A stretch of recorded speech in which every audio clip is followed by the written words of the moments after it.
गांव के बाहर स्थित एक पुरानी हवेली, जिसका नाम जन्मभूमि हवेली था, अपने अजीब और खौफनाक इतिहास के लिए प्रसिद्ध थी।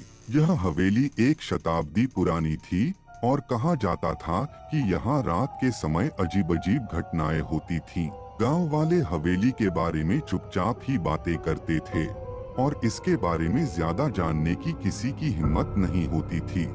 मयंक और रिया, एक युवा विवाहित जोड़ा, दिल्ली से छुट्टियों पर उत्तर भारत के एक छोटे से गांव में आए थे। वे एक सप्ताह की छुट्टी के लिए इस गांव की ओर बढ़े थे, जो उनकी रुचियों के अनुकूल था। शांति, हरी भरी वादियां और पुराने जमाने की ऐतिहासिक हवेलियां। मयंक ने इस गांव में एक पुरानी हवेली को किराए पर लिया था, जिसे जन्मभूमि हवेली कहा जाता था। हवेली का प्रवेश द्वार सुनहरा और भव्य था, लेकिन इसके अंदरूनी हिस्से में एक अजीब सा सन्नाटा छाया हुआ था।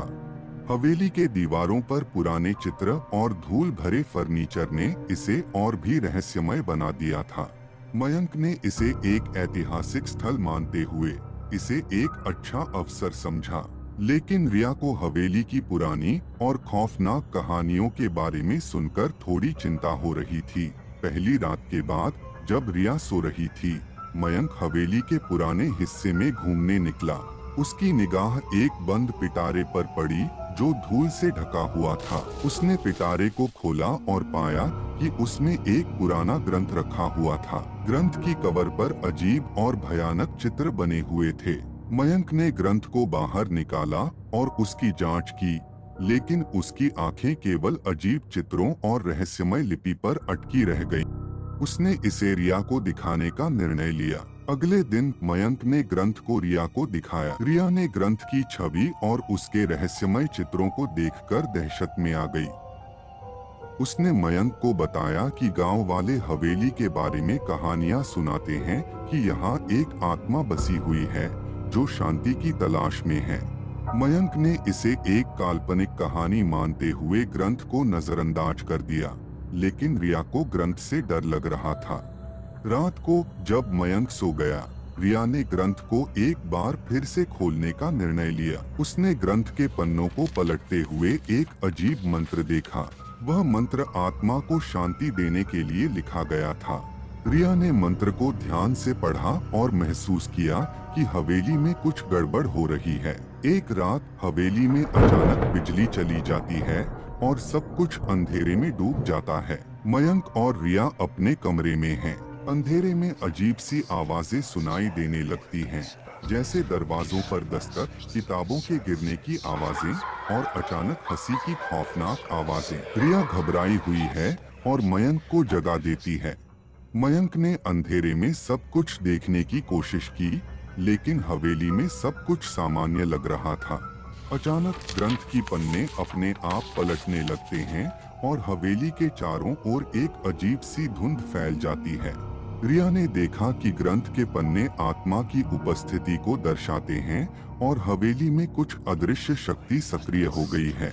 वह आत्मा की आवाज सुनने लगी और उसके पास जाने की कोशिश की। अगली सुबह मयंक और रिया ने महसूस किया कि हवेली के अंदर कुछ अजीब घट रहा है। रिया ने ग्रंथ में लिखे मंत्रों का अनुसरण करना शुरू किया, जो आत्मा को शांति देने के लिए थे। मयंक ने रिया की मदद की और पूजा की विधियां अपनाई, लेकिन जैसे ही वे पूजा विधि को पूरा करने की कोशिश करते हैं, हवेली में एक भयंकर ऊर्जा महसूस होने लगी। आत्मा की गूंज और चीखें हवेली के हर कोने में गूंज रही थीं। रात के समय हवेली के दरवाजे और खिड़कियां अपने आप बंद हो जाती हैं। मयंक और रिया के प्रयासों के बावजूद आत्मा की उपस्थिति और भी डरावनी हो जाती है। मयंक ने महसूस किया कि हवेली की इस अंधेरी शक्ति से बाहर निकलना मुश्किल हो रहा है। मयंक और रिया ने ग्रंथ में से कुछ और गहरे रहस्यों का पता लगाने का निर्णय लिया। वे ग्रंथ के पुराने पन्नों को ध्यान से पढ़ते हैं और समझते हैं कि हवेली में एक पुरानी पूजा विधि का अनुसरण करना होगा जो आत्मा को शांति प्रदान कर सकती है।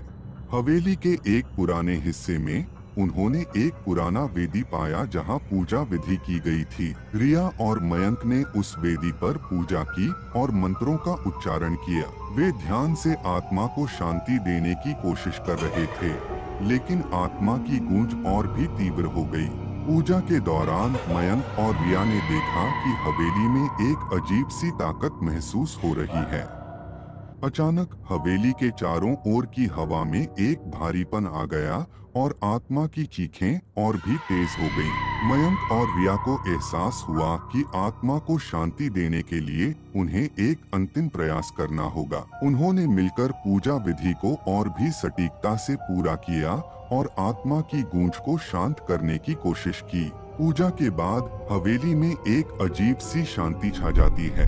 आत्मा की गूंज धीरे धीरे शांत हो जाती है और हवेली के दरवाजे और खिड़कियां धीरे धीरे खुलने लगती हैं। मयंक और रिया ने राहत की सांस ली और हवेली को अलविदा कहने का निर्णय लिया। उन्होंने ग्रंथ को हवेली में ही छोड़ दिया ताकि कोई और इसके रहस्यों को जान सके। मयंक और रिया हवेली छोड़कर वापस अपने घर लौट आए। उन्होंने अनुभव किया कि कुछ रहस्य कभी पूरी तरह से हल नहीं होते और कभी कभी हमें अपनी सीमाओं को समझना पड़ता है। हवेली की आत्मा की गूंज और उसके रहस्य